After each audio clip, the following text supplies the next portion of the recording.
Because once we answer that question, who do we serve? Or why do we do politics? Then all these issues can be brought into proper perspective. You understand? Because she mentioned the cocoa issue. That is important, but that is being dealt with. The cocoa farmers are being paid about 91% of the monies that were... They are not being paid what they were promised. You can't keep throwing this 91% around. When you're speaking, okay. Please, when you're speaking... Okay, I'm noting it down. Yeah, you understand. At the end of the day, they have been paid 91% of the monies they received. You understand? When Nana Addo was in power, under very similar circumstances, they paid about less than 35%. You understand? Now, if you appreciate that the focus of this constitutional democracy, one is to protect our lives, protect our liberties, then you cannot downplay issues that concern national security. You understand? And if the focus of our constitution and the focus of national security is to serve the constitution, then I think it is critical that Parliament has some form of what's called oversight in how national security operates. Because national security doesn't serve the president per se.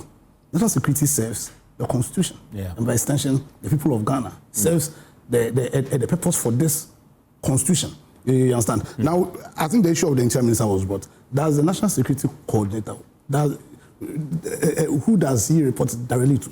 He reports directly to the interior minister. Then first, then I think the interior minister, I don't use the word vetting, but Parliament approving, because it's Parliament themselves that have decided to use vetting as a means of approving the president's nomination as per the constitution. Yeah. Am I right? You understand? Because Parliament can choose to use other means to approve. Now, if the National Security Coordinator reports directly to the minister, then I think the approval state can end there. But if they report directly to the president, then I believe that in the interest of the purpose of our constitution, Parliament ought to have some form of oversight there also. Because we are running a constitutional democracy, which means that we are running a democracy that says that the powers of government ought to be limited.